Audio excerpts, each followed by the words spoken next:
Hello, good morning to all class 7th Hindi पढ़ने वाले बच्चे। हम आपको पार्ट 11 ईदगाह पढ़ा रहे थे, जिसका पहला और दूसरा भाग समाप्त हो गया। अब आता है पार्ट 11 ईदगाह के भाग 3। तो खिलौनों के बारे में हम बातचीत कर रहे थे, हामिद, मोहसिन, सम्मी वगैरह। तो सब बच्चों ने अपने अपने तरीके से प्लास्टिक और मिट्टी के खिलौने लिए। हामिद ने एक लोहे का चिमटा खरीदा। कल हमने पढ़ाया था जान निकल जाए। तुम्हारे खिलौने कितना ही जोर लगाएं, वे मेरे चिमटे का बाल भी बांका नहीं कर सकते, मेरा बहादुर शेर चिमटा। ये हामिद ने बच्चों से कहा। मोहसिन को एक नई चोट सूझ गई। तुम्हारे चिमटे का मुंह रोज आग में जलेगा। उसने कहा, भाई तुम्हारा चिमटा जो है इसको रोज आग में जलना पड़ेगा। हामिद ने तुरंत जवाब दिया, आग में बहादुरी कूदते हैं जनाब। आग में कूदना वो काम है जो ये रुस्तम हिंद ही कर सकता है। विजेता को हारने वालों से जो सत्कार मिलना स्वाभाविक है। जाहिर बात है कि जो लोग हार जाते हैं और जो जीत जाते हैं, तो जीतने वालों को हारने वाले लोग बधाई और मुबारकबाद देते हैं। वो हामिद को भी मिला है। औरों ने 3-3, 4-4 आने पैसे खर्च किए, पर कोई काम की चीज़ न ले सके। हामिद ने 3 पैसे में रंग जमा लिया। सच तो यह है कि खिलौनों का क्या भरोसा, टूट फूट जाएंगे। हामिद का चिमटा बना रहेगा, बरसों तक चलता रहेगा। संधि की शर्त तय होने लगी। मोहसिन ने कहा, जरा चिमटा तो दो, हम भी तो देखे। तुमने हमारा बिश्ती लेकर देखो। महमूद और नूरे ने भी अपने अपने खिलौने पेश कर दिए दिखाने के लिए हामिद को। हामिद को इन शर्तों को मानने में कोई आपत्ति, कोई दिक्कत न आई।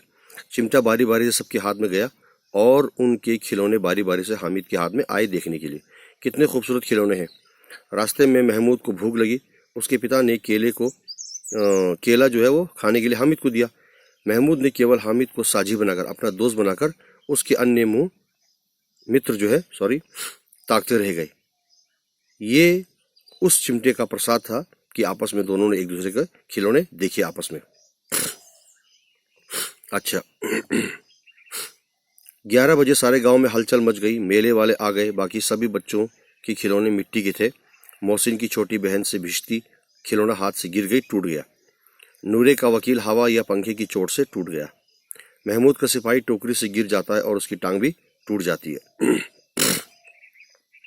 अब मियाँ हामिद का हाल सुनिए। अमीना उसकी आवाज़ सुनते ही दौड़कर उसे गोद में उठाकर प्यार करने लगी। सहसा उसके हाथ में चिमटा देखकर वो चौंकी और बोली, ये चिमटा कहाँ से लाया?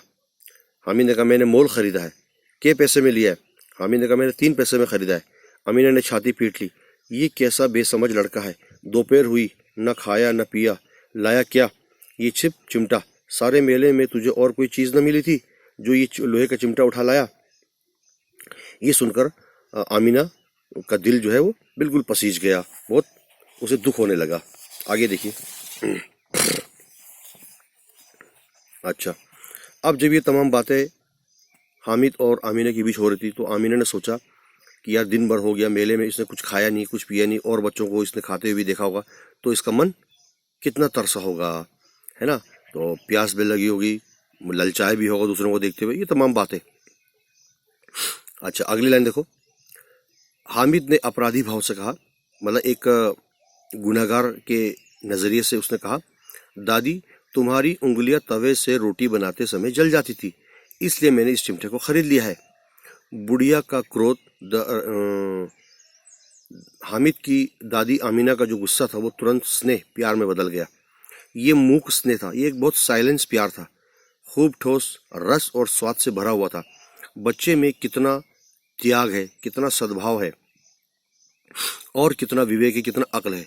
दूसरों को खिलौने लेते और मिठाई खाते देखकर इसका मन कितना ललचाया हुआ।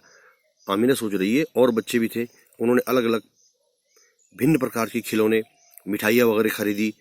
ये देखकर मेरे इस बच्चे का मन कितना ललचाया होगा, कितना ये अपना मन मारकर बैठा होगा। ये तमाम बातें अमीना को के दिमाग में आ रही है।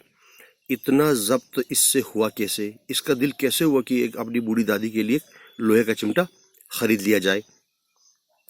वहाँ भी अपनी बुढ़िया दादी की याद बनी रही। अमीना सोच रही कि इसे उस मेले में इन तमाम बच्चों के साथ अपनी दादी की याद आती रही। आमीना का मन गदगद हो गया। ये तमाम सोचने के बाद आमीना की आंखों से आंसू निकलने लगे और उसका मन बहुत ही पिघल गया अपने पोते हामिद को देखकर।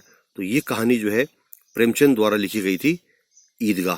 तो आप सभी लोग इसके पेज नंबर 89 पर इसके शब्द अर्थ हैं, ठीक है ना। ये देखो यहाँ शब्द अर्थ लिखा हुआ है, और मुंशी प्रेमचंद के बारे में यहाँ लिखा हुआ है, देखो इधर। इनका जन्म 1888 और मृत्यु 1936 में हुई थी। तो इनके बारे में थोड़ा आप पढ़ लेंगे और आपको समझ में आ जाएगा, ठीक है। ये सब पढ़ते रहिए और अपना काम अच्छे से करते रहिए। बहुत बहुत धन्यवाद।